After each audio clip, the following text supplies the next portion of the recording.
The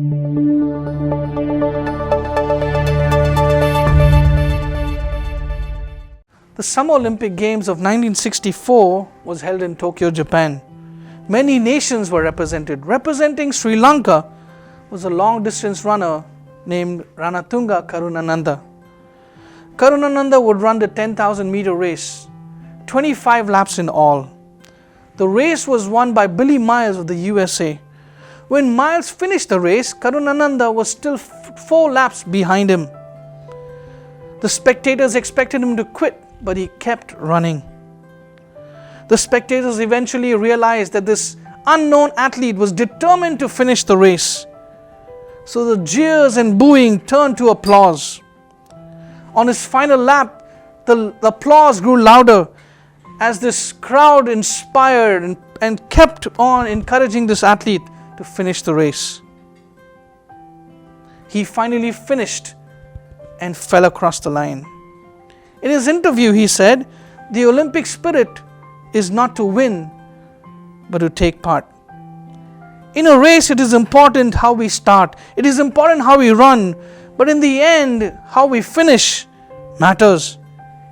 It's the same with life. It is not difficult to start something, but it is difficult to finish well. Statistics show less than 30% finish well. The Bible gives us examples of Joseph and Joshua who finished well. The Bible also gives us examples of Solomon and Saul who didn't necessarily finish well. 2 Timothy chapter 4, Paul writes to Timothy and says, "I have fought the good fight. I have kept the faith. I have finished the race." How did this elderly man in prison, bound, say such powerful words? Paul, who didn't start well, finished well. Paul understood that in our walk with Jesus, finishing well matters. Paul says, "I have fought the good fight." He didn't give up. He faced hardships, but he faced discouragement. Paul says, "I've kept the faith." He kept his eyes on Jesus. He looked up. He didn't look around and get distracted. Jesus, the author and perfecter of his faith. Paul ran the race well. How do we know it? He says that "I have finished the race."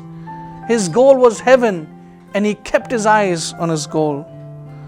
We may or may not at this point be doing well at a race or our walk with Jesus, but the important thing is to finish well. I want to leave with you 4 principles that will help us finish well. To finish well, we need to begin now. Not tomorrow, not the day after. There's a saying, if the right time to plant trees was 20 years ago, the second best time is now. Martin Luther says, when we look at eternity, only 2 days matter. This day and that day. No matter how our past has been, with Jesus, we can start now. To finish well, we need perspective at the end. A good question to ask, how will your decisions now affect your finish well? Beginning with the end in view gives perspective to life.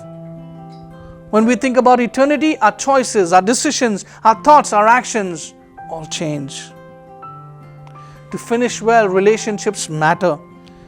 Few people on their deathbed take glory in their trophies, in their achievements, in their certificates. Rather, they ask for family and friends to come around. Life is measured eventually by lives touched and not achievements achieved. Number 4, to finish well, we need to have a clear conscience. Making peace with our conscience remains life's priority. If we refuse to listen to our conscience, eventually our conscience stops speaking to us. We cannot claim to be perfect, but we can come clean with a clear conscience. In these hard times, with God's help, let us fight the good fight. Let us keep the faith. Let us run the race. Amen.